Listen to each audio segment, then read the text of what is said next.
ഈ സംസ്ഥാനത്തെ ഒരു തറവാട് പോലെ കണ്ടു ഭരിച്ചുകൊണ്ടിരുന്ന പിണറായി വിജയ, നിങ്ങൾ ഇനി വീട്ടിൽ ചെന്നിരുന്ന ഇനി അയാൾ പിണറായിയിൽ തായ്ക്കണ്ടി വീട്ടിൽ പോയി ഇരിക്കട്ടെ എന്ന് ജനം തീരുമാനിച്ചിട്ട് ജനം മോക്കമടച്ചു കൊടുത്ത പിണറായി വിജയൻ കൊടുത്തൊരു അടിയാണ്. രമേശ് ചെന്നിത്തലയെ മുഖ്യമന്ത്രി സ്ഥാനാർത്ഥിയായി പ്രഖ്യാപിക്കണം. ഒരു 100-നും 110-നും ഇടയ്ക്ക് സീറ്റ്. ഈ തെരഞ്ഞെടുപ്പിന്റെ പ്രചരണത്തിന്റെ സമയത്ത് ശബരിമല വിഷയം ഇല്ലായിരുന്നുവെങ്കിൽ തെരഞ്ഞെടുപ്പ് പ്രഖ്യാപിച്ചു കഴിഞ്ഞപ്പം രാഹുൽ മാങ്കൂട്ടത്തിനെതിരെ ഇത് കെട്ടിപ്പൊക്കിയതല്ലേ എന്ന് പറയേണ്ടിയിരുന്ന വി ഡി സതീശൻ LDFന്റെ കക്ഷത്തിൽ കൊണ്ടുപോയി തലവെച്ച് കൊടുക്കുകയാണ് ഈ വി ഡി സതീശനും ഈ രാജ്മോഹൻ ഉണ്ണിത്താനും TK മുരളീധരനും. മുസ്ലിങ്ങളുടെ തീർത്ഥാടന കേന്ദ്രങ്ങളെല്ലാം മുസ്ലിങ്ങളുടെ സ്വാധീനത്തിലും ക്രിസ്ത്യാനികളുടെ എല്ലാം അവരുടേതുമാണെങ്കിൽ ഹിന്ദുക്കളുടെ മുഴുവൻ ഗവൺമെന്റ് കീഴിലാണ്. എല്ലാവർക്കും നമസ്കാരം. ഇന്ന് നേഷൻ ഫസ്റ്റിൽ അതിഥിയായിട്ടുള്ളത് അഡ്വക്കേറ്റ് KM ഷാജഹാനാണ്. നമസ്കാരം സർ. തദ്ദേശ തിരഞ്ഞെടുപ്പ് കഴിഞ്ഞു. ഇനിയിപ്പോൾ നിയമസഭാ തിരഞ്ഞെടുപ്പിലേക്ക് ചുരുക്കം മാസങ്ങൾ മാത്രമാണ് ബാക്കി നിൽക്കുന്നത്. പക്ഷേ ഇപ്പോഴും CPMന്റെ, പ്രത്യേകിച്ച് CPMന്റെ ആത്മവിശ്വാസം എന്ന് പറയുന്നത് പിണറായി വിജയൻ ഭരണം തന്നെ വീണ്ടും തുടരും, പിണറായി 3.0 വരുമെന്നാണ്. യഥാർത്ഥത്തിൽ അങ്ങനെ ഒരു തുടർഭരണത്തിന് സാധ്യതയുണ്ടോ ഈ ഒരു തദ്ദേശത്തിന്റെ റിസൾട്ട് നമ്മൾ പരിശോധിക്കുമ്പോൾ? അതിൽ ഈ CPMന്റെ ആത്മവിശ്വാസം എന്ന് നിങ്ങൾ പറയുമ്പോൾ എനിക്ക് അതിനോട് പൂർണ്ണമായി യോജിക്കാൻ പറ്റുന്നില്ല. കാരണം ഈ CPM അടുത്ത തവണയും അധികാരത്തിൽ വരും എന്ന് CPMന്റെ സംസ്ഥാന സെക്രട്ടറി മാത്രമാണ് പറഞ്ഞത്. ഗോവിന്ദൻ എന്നാണെങ്കിലും ഇപ്പോൾ ആളുകൾ ഗോയിന്ദൻ എന്നാണ് അയാൾ വിളിക്കുന്നത്. കാരണം അയാൾക്കുള്ള വിശ്വാസ്യത CPMന്റെ അണികൾക്കിടയിലും പൊതുമണ്ഡലത്തിലും എത്ര ഉണ്ട് എന്നുള്ളത് അയാൾ കുറച്ച് കാലങ്ങളായി തെളിയിച്ചു കൊണ്ടിരിക്കുന്നതാണ്. അയാൾ മാത്രമാണ് വന്നിട്ട് ഇന്നലെ ഭരണവിരുദ്ധ വികാരമില്ല എന്നും CPM 26 അധികാരത്തിൽ വരും എന്നും പറഞ്ഞത്. അത് CPMന്റെ പൊതുവിലുള്ളൊരു ആത്മവിശ്വാസമായിട്ട് CPMന്റെ അണികൾ പോലും എടുക്കും എന്നെനിക്ക് തോന്നുന്നില്ല. യഥാർത്ഥത്തിൽ ഈ തദ്ദേശ സ്വയംഭരണ തെരഞ്ഞെടുപ്പിൻ്റെ ഫലം CPMന്റെ ആത്മവിശ്വാസം 150% ചോർത്തിക്കളഞ്ഞു എന്നാണ് എനിക്ക് കമ്മ്യൂണിസ്റ്റുകാരൻ എന്നുള്ള നിലയിൽ എനിക്ക് തോന്നിയിട്ടുള്ളത്. കാരണം നമ്മൾ ഈ തദ്ദേശ സ്വയംഭരണ സ്ഥാപന തെരഞ്ഞെടുപ്പിൻ്റെ ഫലമെടുത്ത് വിശകലനം ചെയ്താൽ മാത്രമേ നമുക്ക് നിയമസഭാ തെരഞ്ഞെടുപ്പിലേക്ക് പോകാൻ പറ്റൂ. അതെ, നമ്മളൊന്ന് ആലോചിക്കണം. ഈ തദ്ദേശ സ്വയംഭരണ തെരഞ്ഞെടുപ്പുകൾ കേരളത്തിൽ നടക്കുന്നതിൻ്റെ ഒരു സ്വഭാവം നമ്മളെടുത്ത് പരിശോധിച്ചാൽ ഒരുപക്ഷെ 1991 നടന്ന ജില്ലാ കൗൺസിൽ തെരഞ്ഞെടുപ്പിന് ശേഷം തദ്ദേശ സ്വയംഭരണ തെരഞ്ഞെടുപ്പുകൾ രാഷ്ട്രീയ അടിസ്ഥാനത്തിലായിരുന്നില്ല നടന്നുണ്ട്. ഞാൻ 1991 ജില്ലാ കൗൺസിൽ തെരഞ്ഞെടുപ്പ് എന്ന് പറയാൻ കാരണം 1991 ജില്ലാ കൗൺസിൽ തെരഞ്ഞെടുപ്പ് യഥാർത്ഥത്തിൽ ഒരു സംസ്ഥാന വിഷയമോ അല്ലെങ്കിൽ ഒരു കേന്ദ്ര വിഷയത്തിൻ്റെ അടിസ്ഥാനത്തിലല്ല ഫൈറ്റ് ചെയ്യപ്പെട്ടത്. ഒരു അന്താരാഷ്ട്ര വിഷയത്തിൻ്റെ അടിസ്ഥാനത്തിലാണ്. അതായത് ഗൾഫ് യുദ്ധം, സദ്ദാം ഹുസൈൻ, ഈ വിഷയങ്ങളായിരുന്നു യഥാർത്ഥത്തിൽ 1991 ജില്ലാ കൗൺസിൽ തെരഞ്ഞെടുപ്പിനെ സ്വാധീനിച്ചത്. അന്ന് EMSന്റെ നേതൃത്വത്തിൽ സദ്ദാം ഹുസൈൻ അനുകൂലമായി എന്ന് CPM അണിനിരന്നു. മനസ്സിലായി? അതിൻ്റെ അടിസ്ഥാനത്തിൽ നടന്ന ജില്ലാ കൗൺസിൽ തെരഞ്ഞെടുപ്പിൽ അന്ന് എനിക്ക് തോന്നുന്നു UDFന് ഒരു ജില്ലാ കൗൺസിലും കണ്ടാണ് കിട്ടിയത്. ബാക്കി മുഴുവൻ ജില്ലാ കൗൺസിലുകളും LDFന് കിട്ടി. 1991 ആദ്യം ജില്ലാ കൗൺസിൽ രൂപീകരിക്കും.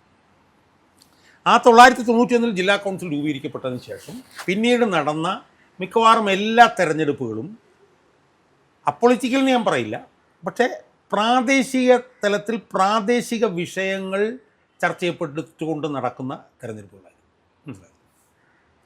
കാരണം നമ്മൾ ഈ തദ്ദേശ സ്വയംഭരണ സ്ഥാപനങ്ങളെ നമ്മളൊന്നെടുത്ത് പരിശോധിച്ച് നോക്കിയാൽ ഇപ്പോൾ കോർപ്പറേഷൻ, മുനിസിപ്പാലിറ്റി, ജില്ലാ പഞ്ചായത്ത് അത്ര കാര്യമായിട്ട് എടുക്കണ്ട, ബ്ലോക്ക് പഞ്ചായത്ത് എന്നൊക്കെ പറയുമ്പം അതൊക്കെ തന്നെ ഈ പ്രാദേശിക വിഷയങ്ങളുടെ അടിസ്ഥാനത്തിൽ പ്രാദേശികമായി ജനങ്ങളുമായിട്ടുള്ള ബന്ധം, കാര്യങ്ങൾ, ഇതൊക്കെയാണ് അതിനകത്ത് പ്രധാനമായിട്ടും വരിക.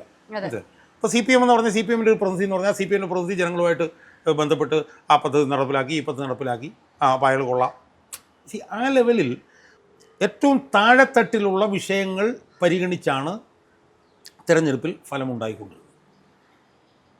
എന്നാൽ ഈ 2025 ഡിസംബർ 9, 11 നടന്ന തെരഞ്ഞെടുപ്പിൻ്റെ പ്രത്യേകത എന്ന് പറയുന്നത് സാധാരണഗതിയിൽ പ്രാദേശിക വിഷയങ്ങളിൽപ്പെട്ടായിരുന്നെങ്കിൽ ഇത്തവണത്തെ തെരഞ്ഞെടുപ്പ് പ്രാദേശിക വിഷയങ്ങളേ ആയിരുന്നില്ല. അതെ, മനസ്സിലായോ? ഇത്തവണത്തെ തെരഞ്ഞെടുപ്പിനെ സ്വാധീനിച്ചത് മുഴുവൻ സംസ്ഥാനതല വിഷയങ്ങളാണ്. അതിപ്പോൾ നമ്മൾ ശബരിമല പെരുങ്കൊള്ളയാവട്ടെ, ജനവിരുദ്ധ നയങ്ങളാവട്ടെ, പിണറായി വിജയനെതിരായിട്ടുള്ള ജനങ്ങളുടെ അറപ്പും വെറുപ്പുമാകട്ടെ, ഈവൻ രാഹുൽ മാങ്കൂട്ടം വിഷയം പോലും ഈ തെരഞ്ഞെടുപ്പിൽ വലിയ ചർച്ചാ വിഷയമായി. പക്ഷേ രാഹുൽ മാങ്കൂട്ടത്തിൽ വിഷയം ഈ തെരഞ്ഞെടുപ്പിൽ ചർച്ചയായപ്പോൾ അത് UDF-നേക്കാൾ കൂടുതൽ പ്രതിരോധത്തിലാക്കിയത് LDF-നെ അല്ല, ഞാൻ അതുകൊണ്ടാണ് ഞാൻ ആ പശ്ചാത്തലത്തിലാണ് ഞാൻ പറഞ്ഞത്. കാരണം രാഹുൽ മാങ്കൂട്ടം വിഷയം ശബരിമല വിഷയത്തെ മറികടക്കാൻ വേണ്ടിയാണ് കൊണ്ടുവന്നതെങ്കിലും അത് ഇവോൾവ് ചെയ്ത് തെരഞ്ഞെടുപ്പിലേക്ക് വന്നപ്പോൾ രാഹുൽ മാങ്കൂട്ടം എന്ന് പറഞ്ഞ ചെറുപ്പക്കാരനായിട്ടുള്ള നേതാവിനെ കുരുക്കാൻ വേണ്ടിയിട്ട് നടക്കുന്ന ശ്രമങ്ങളെന്നുള്ള നിലയിൽ അതും LDF-ന് എതിരായി വന്നു. മനസ്സിലായി. അപ്പോൾ യഥാർത്ഥത്തിൽ സാധാരണഗതിയിൽ നടക്കുന്ന പഞ്ചായത്ത് തിരഞ്ഞെടുപ്പുകളെ സ്വാധീനിക്കുന്ന പ്രാദേശിക രാഷ്ട്രീയ വിഷയങ്ങളിൽ നിന്നും വ്യത്യസ്തമായി ഇത്തവണ സംസ്ഥാനതല വിഷയങ്ങളാണ് പഞ്ചായത്ത് തിരഞ്ഞെടുപ്പിനെ സ്വാധീനിച്ചത്. ഇനി നമ്മൾ അതെങ്ങനെ സ്വാധീനിച്ചു എന്നുള്ളത് നമ്മളൊന്ന് വിശകലനം ചെയ്ത് നോക്കണം. കാരണം നമ്മൾ കേരളത്തിലെ പഞ്ചായത്ത് തിരഞ്ഞെടുപ്പുകൾ എടുത്ത് നോക്കിക്കഴിഞ്ഞാൽ ആകെ 2010 മാത്രമാണ് UDF ജയിച്ചിട്ടുള്ളത്, ബാക്കിയെല്ലാം LDF ജയിച്ചിട്ടുള്ളത്. കാരണം അടിത്തട്ടിൽ അവർക്കാണ് സംഘടനാ സംവിധാനമുള്ളത്. അപ്പോൾ അതിൻ്റെ പശ്ചാത്തലത്തിൽ നമ്മൾ ഇത്തവണത്തെ പഞ്ചായത്ത് തിരഞ്ഞെടുപ്പ് എടുത്ത് നോക്കിയാൽ നമ്മൾ കോർപ്പറേഷൻ മുതൽ താഴോട്ട് നോക്കുക. കോർപ്പറേഷനിൽ നമ്മൾ നോക്കിക്കഴിഞ്ഞാൽ 2020 തെരഞ്ഞെടുപ്പിൽ ഒരു കോർപ്പറേഷനാണ് CPM ഉണ്ടായിരുന്നത്, അല്ല കോൺഗ്രസ് ഉണ്ടായിരുന്നത്, കണ്ണൂർ മാത്രം. എന്നാൽ ഇപ്പോൾ നമ്മൾ നോക്കൂ, ഇപ്പം നമ്മൾ നോക്കിയാൽ തൃശ്ശൂർ, അല്ല കൊല്ലം, എറണാകുളം, തൃശ്ശൂർ, കണ്ണൂർ, ഈ 4 സ്ഥലത്തും UDF വന്നു, ഇവിടെ NDAയും വന്നു. ആകെ ഒരു സ്ഥലത്ത് ചെറിയൊരു ഭൂരിപക്ഷത്തിന് മാത്രമാണ് കോഴിക്കോടിന് LDF. അപ്പം അവിടെ ഒരു വാഷ് ഔട്ട് പോലെ. ഇനി നമ്മൾ ജില്ലാ പഞ്ചായത്തിലേക്ക് നോക്കൂ, 2 ജില്ലാ പഞ്ചായത്താണ് UDF ഉണ്ടായിരുന്നത്, ഇപ്പോൾ 7 എണ്ണമായി. മനസ്സിലായി. അപ്പോൾ 5 കൂടി അവർ വന്നു, 7-7 എന്നുള്ള നിലയിൽ വന്നു. ബ്ലോക്കിലും മുനിസിപ്പാലിറ്റിയിലുമൊക്കെ അവർക്ക് നല്ല ഭൂരിപക്ഷം. ഇനി പഞ്ചായത്ത്, ഗ്രാമപഞ്ചായത്തിലേക്ക് നമ്മൾ വന്നാൽ ഏതാണ്ട് ഒരു 900ഓളം ഗ്രാമപഞ്ചായത്തുകളാണ് കേരളത്തിൽ. അതിലേതാണ്ട് ഒരു 550 പഞ്ചായത്തുകളിൽ കൂടുതൽ LDF-നുണ്ടായിരുന്നു 2020. എന്നാൽ ഇപ്പോൾ ഏതാണ്ട് ഒരു 580ഓളം പഞ്ചായത്തുകൾ UDF-നുണ്ട്. 2020 ഏതാണ്ട് 300 ചില്ലാനം പഞ്ചായത്തുകളാണ് UDF-നുണ്ടായിരുന്നെങ്കിൽ ഇപ്പോൾ 300 ചില്ലാനം പഞ്ചായത്തുകളെ LDF-നുള്ളൂ.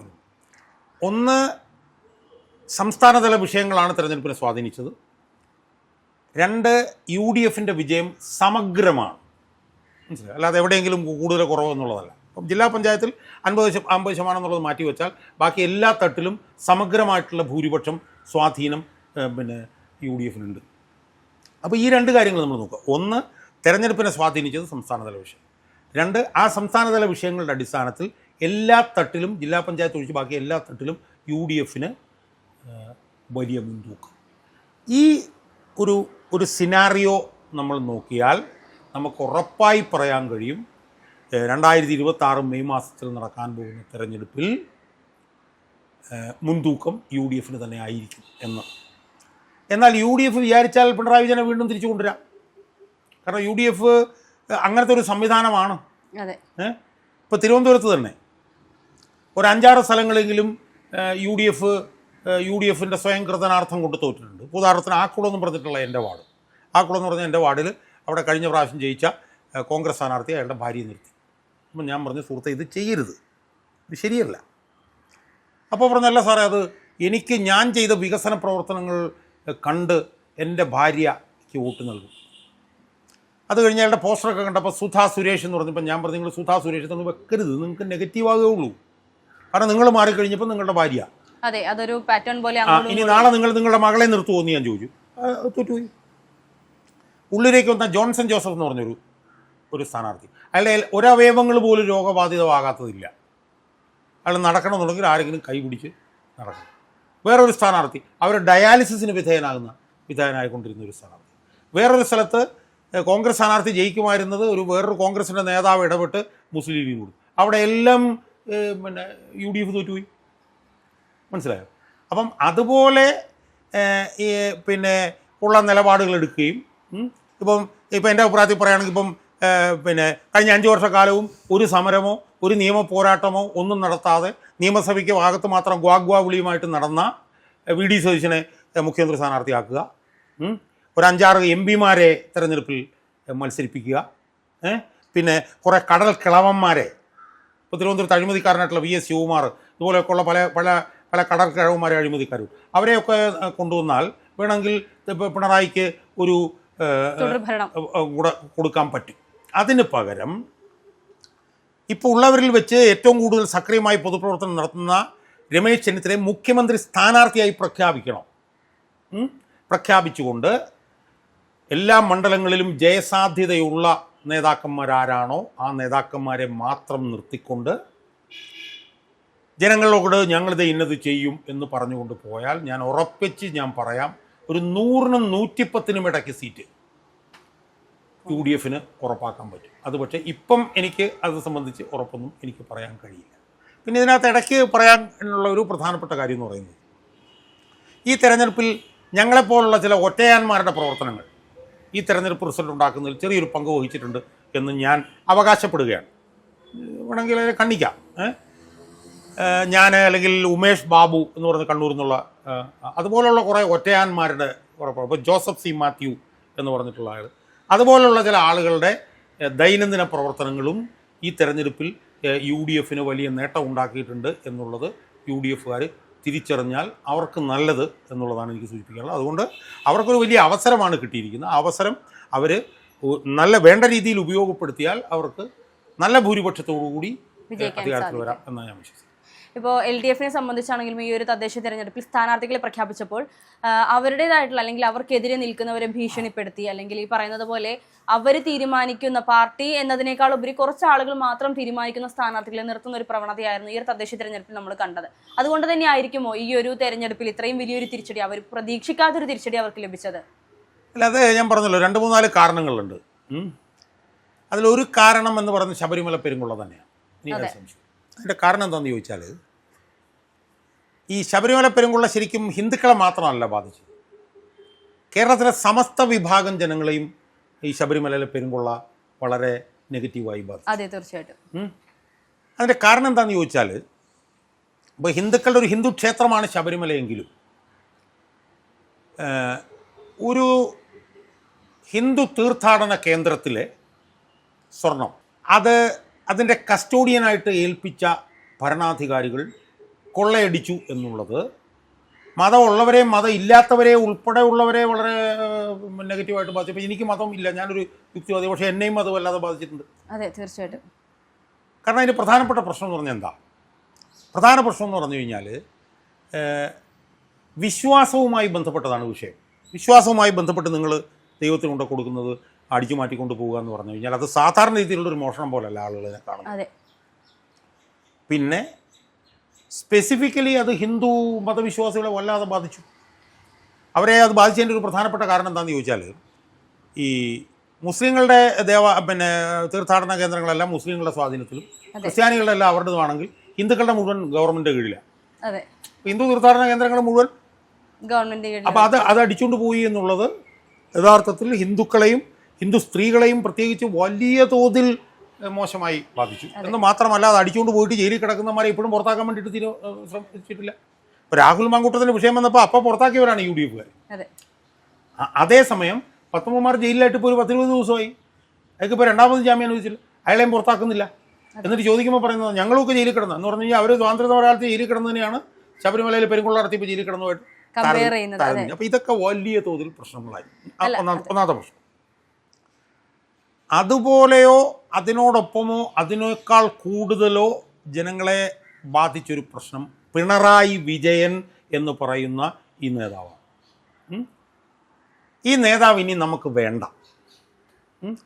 അയാൾ 10 വർഷം നമ്മളെ ഭരിച്ചു, ഇനി അയാൾ പിണറായിയിൽ തായ്ക്കണ്ടി വീട്ടിൽ പോയി ഇരിക്കട്ടെ എന്ന് ജനം തീരുമാനിച്ചിട്ട് ജനം മോക്കമടച്ചു കൊടുത്ത പിണറായി വിജയൻ കൊടുത്തൊരു അടിയാണ് ഈ തെരഞ്ഞെടുപ്പ്. കാരണം സംസ്ഥാനത്തെ സ്വന്തം തറവാട് പോലെ കണ്ട് ഭരിക്കുക. മനസ്സിലായോ? പോലീസ് ഇപ്പോൾ കഴിഞ്ഞ ദിവസം എൻ്റെ മകൻ 2ാമത്തെ മകൻ പറഞ്ഞ പോലെ എന്നെ മകൻ പറഞ്ഞ വെച്ചാൽ ഈ TV ചാനലിൽ റിമോട്ട് മാറ്റുന്ന പോലെയാണ് പോലീസുകാരെ പിണറായി വിജയൻ ഉപയോഗിക്കുന്നത്. അപ്പോൾ എൻ്റെ കാര്യം തന്നെ നിങ്ങൾ നോക്കൂ. 2017 ഞാൻ ആ മഹിജ എന്ന് പറഞ്ഞ സ്ത്രീ അവിടെ DGP ഓഫീസിന് മുന്നേ നടക്കുന്ന സത്യാഗ്രഹം കാണാൻ പോയ എന്നെ 8 ദിവസം പിടിച്ച് ജയിലിട്ടു. 2017 എന്തിനാണെന്ന് ഇപ്പോഴും പിണറായിക്കും അറിയില്ല, എനിക്കും അറിയില്ല, പോലീസിനും അറിയില്ല. മനസ്സിലായി? കഴിഞ്ഞ സെപ്റ്റംബറിൽ എന്നെ വീട്ടിൽ നിന്ന് വിളിച്ച് പൊക്കിക്കൊണ്ടുപോയി, അറസ്റ്റ് ചെയ്ത് കൊണ്ടുപോയി. ജഡ്ജി ബുദ്ധിയുള്ളവരായിരുന്നുകൊണ്ട് ഞാൻ രക്ഷപ്പെട്ടു, അല്ലെങ്കിൽ ഞാൻ വീണ്ടും അകത്തായി പോയത്. വീണ്ടും എൻ്റെ വീട്ടിൽ ഞാനും എൻ്റെ ഭാര്യയും ഇല്ലാത്തപ്പോൾ വന്നിട്ട് സെർച്ച് നടത്തി. മനസ്സിലായില്ലേ? അപ്പോൾ പോലീസിനെ ഒരു കോടാലി കൈയായി ഉപയോഗിച്ചുകൊണ്ട് അഴിമതിക്കാർക്കും സ്വജനപക്ഷപാതം നടത്തുന്നവർക്കും സ്ത്രീപീഡനം നടത്തുന്നവർക്കും ഭൂമി കൊള്ള നടക്കുന്നവർക്കും ഒക്കെ സർവതന്ത്ര സ്വാതന്ത്ര്യം അനുവദിച്ച ഈ സംസ്ഥാനത്തെ ഒരു തറവാട് പോലെ കണ്ട് ഭരിച്ചുകൊണ്ടിരുന്ന പിണറായി വിജയ, നിങ്ങൾ ഇനി വീട്ടിൽ ചെന്നിരുന്നാൽ മതി. നിങ്ങളുടെ സ്ഥാനം വീട്ടിലാണ്. നിങ്ങളുടെ കൊച്ചുമക്കളുമായിട്ട് കളിച്ചുകൊണ്ട് നിങ്ങൾ അവിടെ ഇരുന്നാൽ മതി എന്ന് വിരൽ ചൂണ്ടി, പിണറായി വിജയൻ്റെ നെഞ്ചിന് വിരൽ ചൂണ്ടിക്കൊണ്ട് CPM-ൻ്റെ അണികൾ ഉൾപ്പെടെ പിണറായി വിജയന് കൊടുത്ത മസ്തകത്തിനുള്ളൊരു അടിയാണ് ഈ തെരഞ്ഞെടുപ്പ്. ഏറ്റവും അവസാനം തെരഞ്ഞെടുപ്പിൻ്റെ പ്രചരണം ഉണ്ടായിരുന്ന സമയത്ത് എന്താണ്? 2 ഇന്നോവ കാർ, 1 കിയോ കാർ. ആ സമയത്തും 1,10,00,000 രൂപ വീണ്ടും എന്ന് പറഞ്ഞു കഴിഞ്ഞാൽ ജനങ്ങളോട് നീയൊക്കെ ആരടാ, നീയൊക്കെ നീ ഒന്നുമല്ല. വിമർശനങ്ങൾക്ക് പോലും പുല്ലുവില കൊടുക്കുന്ന ഒരു രീതി. വിമർശനങ്ങൾക്ക് പുല്ലുവില എന്നൊക്കെ പറഞ്ഞാൽ അത് വളരെ സോഫ്റ്റ് ആയി പോകും. നീ ഒന്നുമല്ല എൻ്റെ മുമ്പിൽ. ഞാൻ ഈ പൈസ കൊണ്ട് എൻ്റെ ഇഷ്ടമുള്ള പോലെ ഞാൻ ചെയ്യും എന്ന് പറഞ്ഞുകൊണ്ടുള്ള ഒരു ഭരണം. അഴിമതികൾ എത്ര എണ്ണം വന്നു? ലാവ്ലിൻ കേസിൻ്റെ അപ്പീൽ സുപ്രീം കോടതി പോയിട്ട് 8 വർഷമായി. സുപ്രീം കോടതി എടുത്തിട്ടില്ല. മാസപ്പടി കേസ് അന്വേഷിക്കുന്നില്ല, ഡോളർ കേസ് അന്വേഷിക്കുന്നില്ല, പിന്നെ എന്താണ് സ്വർണ്ണക്കള്ളക്കടത്ത് അന്വേഷിക്കുന്നില്ല. പിണറായി വിജയനെതിരായിട്ടുള്ള ഒരു കേസുകളും BJP സർക്കാർ തൊടുന്നില്ല. കേരളത്തിന് പുറത്ത് മറ്റ് സംസ്ഥാനങ്ങളിൽ പിന്നെ എതിർ രാഷ്ട്രീയ പാർട്ടിക്കാരെ എല്ലാം പിടിച്ച് ജയിലിടുക. മാസങ്ങളോളം ഡൽഹി മുഖ്യമന്ത്രിയെ പിടിച്ച് ജയിലിട്ടു, ഒരു തെളിവുമില്ലാതെ. ഇവിടെ പിണറായി വിജയനെതിരെ സംസാരിക്കുന്ന 2 ഡസൻ തെളിവുകളെങ്കിലും ഉണ്ടായിട്ടും പിണറായി വിജയനെ ജയിലിടുന്നില്ലെന്ന് മാത്രമല്ല, ഒന്ന് ചോദ്യം പോലും ചെയ്യുന്നില്ല. അപ്പോൾ പിണറായി വിജയൻ എന്ന് പറഞ്ഞൊരു ഇൻഫാലിബിൾ വാരിന് വാടാ എന്ന് പറഞ്ഞ് നിൽക്കുകയാണ് അയാൾ. അതുകൊണ്ട് തന്നെ ജനങ്ങൾ പറഞ്ഞു മതി. ഒരു എംഫാറ്റിക് നോ എന്നാണ് ജനങ്ങൾ പിണറായി വിജയനോട് വീട്ടിൽ പോയിരിക്കൂ. അതോടൊപ്പം തന്നെ ഈ ഭരണവിരുദ്ധ വികാരം ഇതെല്ലാം കൂടെ ചേർന്ന്, ഇത് ശരിക്കും UDF അനുകൂല വിധിയല്ല, ഇത് LDF വിരുദ്ധ വിധിയാണ്. അതാണ് നമ്മൾ കാണുന്നത്. അല്ല, ഈ ഒരു തെരഞ്ഞെടുപ്പിൽ ഇപ്പോൾ നമ്മൾ പറഞ്ഞു UDF അനുകൂലം എന്നതിനേക്കാൾ ഒരു LDF വിരുദ്ധ വികാരമാണ് ജനങ്ങൾക്കിടയിൽ നിന്ന് വന്നതെന്ന് പറയുമ്പോഴും UDF കൃത്യമായി ഒന്നുകൂടി പരിശ്രമിച്ചിരുന്നുവെങ്കിൽ ഇനിയും ഇതിനേക്കാൾ മികച്ചൊരു വിജയം നേടാൻ സാധിക്കുമായിരുന്നില്ല UDF-ന്. നമ്മൾ UDF-ൻ്റെ കാര്യം നമ്മൾ പരിശോധിച്ച് നോക്കിയാൽ നമുക്കറിയാമല്ലോ, ഓരോ തെരഞ്ഞെടുപ്പ് വരുമ്പോഴും മുന്നണികളാണ് പ്രചരണ വിഷയങ്ങൾ തീരുമാനിക്കുന്നത്. PMS 1990-ൽ സദ്ദാം ഹുസൈൻ്റെ കാര്യം പോലും പറഞ്ഞ് തെരഞ്ഞെടുപ്പ് വിജയിച്ചിട്ടുള്ളതാണ്. അപ്പോൾ ഓരോ തെരഞ്ഞെടുപ്പ് വരുമ്പോഴും LDF ആയാലും UDF ആയാലും അവരവരുടെ തെരഞ്ഞെടുപ്പ് വിഷയങ്ങൾ അവർ തീരുമാനിക്കും. അതുമായി ജനങ്ങളുടെ മുമ്പിലേക്ക് പോകും, അതിന്മേൽ പ്രചരണം നടത്തും, അതിന്മേൽ വിജയം നേടും. ഇതാണല്ലോ നമ്മൾ കണ്ടുകൊണ്ടിരുന്നത്. ഇനി നമ്മൾ ഈ തെരഞ്ഞെടുപ്പ് എടുത്ത് നോക്കിയേ. ഈ തെരഞ്ഞെടുപ്പിൻ്റെ പ്രചരണത്തിൻ്റെ സമയത്ത് ശബരിമല വിഷയം ഇല്ലായിരുന്നുവെങ്കിൽ എന്തുണ്ടാവുമായിരുന്നു UDF-ൻ്റെ? ഒന്നും ഉണ്ടാവില്ലായിരുന്നു. അല്ല, ശബരിമല വിഷയവും UDF കൃത്യമായി ഉപയോഗിച്ചിരുന്നു. അല്ല, ഞാൻ അതിലേക്ക് വരാം. ശബരിമല ഇല്ലായിരുന്നെങ്കിൽ ഒന്നും ഉണ്ടാവുമായിരുന്നില്ല. അപ്പോൾ പിണറായി വിജയനോട് വീട്ടിൽ പോയിരിക്കാൻ ജനങ്ങൾ പറഞ്ഞത് ജനങ്ങൾക്ക് തോന്നിയിട്ടുണ്ട്, അല്ലാതെ UDF പ്രചരണം നടത്തിയിട്ടല്ല. ഇനി ശബരിമല വിഷയം പോലും മറയ്ക്കാൻ വേണ്ടിയിട്ട് രാഹുൽ മാങ്കൂട്ടത്തിൻ്റെ വിഷയം കൊണ്ടുവന്നപ്പോൾ അതിനകത്ത് പോയി തലവെച്ച് കൊടുക്കുകയായിരുന്നു ഈ VD സതീശനും ഈ K മുരളീധരനും ഈ രാജ്മോഹൻ ഉണ്ണിത്താനും ഒക്കെ. മനസ്സിലായില്ലേ? രാഹുൽ മാങ്കൂട്ടം വിഷയം വന്നപ്പോഴത്തേക്കും VD സതീശൻ ഉൾപ്പെടെയുള്ളവർ പറയേണ്ടിയിരുന്നത് അയാൾക്കെതിരെ ആരോപണം വന്നു, ഞങ്ങളയാളെ തള്ളി, ഞങ്ങളയാളെ സസ്പെൻഡ് ചെയ്തു. ഇപ്പം ഈ വിഷയം കൊണ്ടുവന്നിരിക്കുന്നത് ശബരിമല കൊള്ളം മറച്ചു വെക്കാനാണ് എന്നായിരുന്നില്ലേ VD സതീശൻ പറയേണ്ടിയിരുന്നത്? കാരണം അയാൾക്കൂടെ പറയാമായിരുന്നു. ആദ്യം ആരോപണം വന്നപ്പോൾ എൻ്റെ നേതൃത്വത്തിലാണ് അയാളെ പുറത്താക്കിയത് എന്നായിരുന്നു പറയേണ്ടിയിരുന്നത്. എന്നാൽ ഇപ്പം കൊണ്ടുവന്ന് എന്തിന്? തെരഞ്ഞെടുപ്പ് പ്രഖ്യാപിച്ചു കഴിഞ്ഞപ്പം രാഹുൽ മാങ്കൂട്ടത്തിനെതിരെ ഇത് കെട്ടിപ്പൊക്കിയതല്ലേ എന്ന് പറയേണ്ടിയിരുന്ന VD സതീശൻ എന്താ പറഞ്ഞത് എൻ്റെ ബോധ്യം. ഇനി ബോധ്യം എന്ന് പറഞ്ഞാൽ പോലും ബോധ്യമാണോ ഒരു പാർട്ടിക്കകത്ത് നടപ്പിലാക്കേണ്ടത്? മറ്റു പല കോൺഗ്രസ് നേതാക്കന്മാരും പറഞ്ഞിരുന്നു ഇനിയും സത്യങ്ങൾ ഞങ്ങൾ പുറത്തുവിടും, അപ്പോൾ രാഹുൽ മാങ്കൂട്ടം നാണം കെടും എന്നുള്ള രീതിയിൽ എന്ന് ഇയാൾ പറഞ്ഞു. ആര്? രാജ്മോഹൻ ഉണ്ണിത്താൻ പറഞ്ഞു. K മുരളീധരൻ നിരന്തരം അയാൾക്കെതിരെ പറയുകയായിരുന്നു. ആ K മുരളീധരനെ കുറിച്ചിട്ട് വർഷങ്ങൾക്ക് മുമ്പ് രാജ്മോഹൻ ഉണ്ണിത്താൻ പറഞ്ഞെന്താ? K മുരളീധരൻ KPC പ്രസിഡന്റ് ആയിരുന്നപ്പോൾ മുറിയുടെ പുറത്ത് ബക്കറ്റ് വെച്ചിട്ട് തുണി കഴുകിയിട്ട് പോകുമായിരുന്നു, പിന്നെ ഓരോ അരമണിക്കൂറും പോകും. ഇത് ഉണ്ണിത്താൻ പറഞ്ഞതാണ്. ഇയാളെ ഒരു സിനിമാ നടിയുമായി ബന്ധപ്പെട്ട് പതിറ്റാണ്ടുകൾക്ക് മുമ്പ് രാമനിലയത്തിൽ വെച്ച് പിടിച്ചതുമായി ബന്ധപ്പെട്ട ആരോപണങ്ങൾ ഉയർന്നു വന്നിട്ടുണ്ട്. അയാൾ നിരന്തരം രാഹുൽ മാങ്കൂട്ടത്തിനെതിരെ പറയുമായിരുന്നു. കാരണം അയാളുടെ സഹോദരിക്കെതിരെ രാഹുൽ മാങ്കൂട്ടം ഒരു പ്രസ്താവന നടത്തിയിട്ടുണ്ടോ, കരുണാകരൻ്റെ മകളാണോ എന്ന് അതാണ് അയാളുടെ മനസ്സിൽ കിടക്കുന്നത്. അപ്പൊ യഥാർത്ഥത്തിൽ വലിയൊരു വിജയം നേടാമായിരുന്ന ഒരുപാട് വിഷയങ്ങൾ ഉണ്ടായിരുന്നിട്ടും ആ വിഷയങ്ങളൊന്നും ഉയർത്തിയില്ല എന്ന് മാത്രമല്ല, LDF-ന്റെ കക്ഷത്തിൽ കൊണ്ടുപോയി തലവെച്ച് കൊടുക്കുകയാണ് ഈ VD സതീശനും ഈ രാജ്മോഹൻ ഉണ്ണിത്താനും ഈ K മുരളീധരനും ചെയ്തത്. പക്ഷേ ജനങ്ങൾ ഇപ്പോൾ നമ്മൾ കഴിഞ്ഞ ലോക്സഭാ തെരഞ്ഞെടുപ്പിൽ 2019 ലോക്സഭാ തെരഞ്ഞെടുപ്പിൽ ഉത്തർപ്രദേശിൽ മുസ്ലിങ്ങൾ മുഴുവൻ BJP-ക്ക് വോട്ട് ചെയ്തു. എന്നാൽ 2024 വന്നപ്പോഴത്തേക്കുണ്ടല്ലോ അവർ BJP-യെ തോൽപ്പിക്കാൻ ആർക്ക് വോട്ട് ചെയ്യണം എന്ന് വളരെ ഡിസ്ക്രിഷണറി ആയിട്ട് ചിന്തിച്ച് അവർ വോട്ട് ചെയ്തിട്ടാണ് UP-യിലൊക്കെ BJP തകർന്നു പോയത്. ഇപ്പോൾ തിരുവനന്തപുരത്ത് തന്നെ BJP സ്ട്രോങ് ആയിട്ട് CPM-കാരൻ എന്ത് ചെയ്തു? BJP-ക്ക് വോട്ട് കൊടുത്തു. കാരണം CPM-ന്റെ നേതൃത്വത്തെ തോപ്പിക്കണം. UDF സ്ട്രോങ് ആയിട്ടെടുത്ത് UDF-ന് വോട്ട് ചെയ്തു എന്ന് പറഞ്ഞതുപോലെ ഈ VD സതീശനും ഈ K മുരളീധരനും ഈ രാജ്മോഹൻ ഉണ്ണിത്താനുമൊക്കെ CPM-ന്റെ കഷ്ടത്തിൽ കൊണ്ട് തലവെച്ച് കൊടുത്തപ്പോഴും ജനങ്ങൾക്കറിയാമായിരുന്നു മുൻഗണന ഏതാണ്. ജനങ്ങൾക്ക് ഇവന്മാർ തമ്മിലടിക്കുന്നവന്മാരാണ്, തമ്മിത്തല്ലികളാണെന്ന് ജനങ്ങൾക്കറിയാമായിരുന്നുകൊണ്ട് ജനങ്ങൾ അതിനകത്തൊന്നും വീണില്ല. ജനങ്ങൾക്കറിയാമായിരുന്നു ശബരിമല കൊള്ള, പിണറായി വിരുദ്ധ വികാരം, രാഹുൽ മാങ്കൂട്ടത്തിനെ അറസ്റ്റ്. ആ മുൻഗണനയ്ക്കനുസൃതമായി ജനങ്ങൾ ശ്രദ്ധാപൂർവം വോട്ട് ചെയ്തു. അതുകൊണ്ട് ഈ തെരഞ്ഞെടുപ്പ് വിജയം യഥാർത്ഥത്തിൽ UDF-ന്റെ തെരഞ്ഞെടുപ്പ് വിജയമല്ല. ഇത് കോൺഗ്രസ് അണികളുടെയും ജനങ്ങളുടെയും CPM-ന്റെ അണികളുടെയും അവർക്ക് അവകാശപ്പെട്ടതാണ് ഈ വിജയം. ഈ വിജയത്തിൽ യഥാർത്ഥത്തിൽ ഒരു ക്രെഡിറ്റും UDF-ന്റെ നേതൃത്വത്തിന് അവകാശപ്പെട്ടതാണ് എന്ന് ഞാൻ വിശ്വസിക്കുന്നു. ഒരുപക്ഷെ UDF-നേക്കാൾ കൂടുതൽ ഈ തെരഞ്ഞെടുപ്പിൽ വിജയത്തിന് ചിലപ്പോൾ എനിക്ക് പോലും ചിലപ്പം അവകാശവാദം ഉന്നയിക്കാമെന്ന് ഞാൻ പറയുന്നത്. കാരണം ഞാൻ തെരഞ്ഞെടുപ്പിന് മുമ്പ് ഒരു 30-35 ദിവസം തുടർച്ചയായി ഈ DNA മലയാളം എന്ന് പറഞ്ഞ ചാനലിൽ അരമണിക്കൂർ വീതം 1-2 ഇൻ്റർവ്യൂകൾ ഞാൻ ചെയ്യുമായിരുന്നു. ഞാനിത് ചെയ്യേണ്ട കാര്യം എന്താണ്? പക്ഷേ അത് എൻ്റെ ഒരു കമ്മിറ്റ്മെൻ്റ് ഭാഗമുണ്ട്. അപ്പോൾ അതുകൊണ്ട് ഈ വിജയം UDF-ന്റെ വിജയമല്ല, ജനങ്ങളുടെയും കോൺഗ്രസ് അണികളുടെയും CPM-ന്റെ അണികളുടെയും വിജയമാണ് എന്നാണ് എനിക്ക് തോന്നുന്നത്.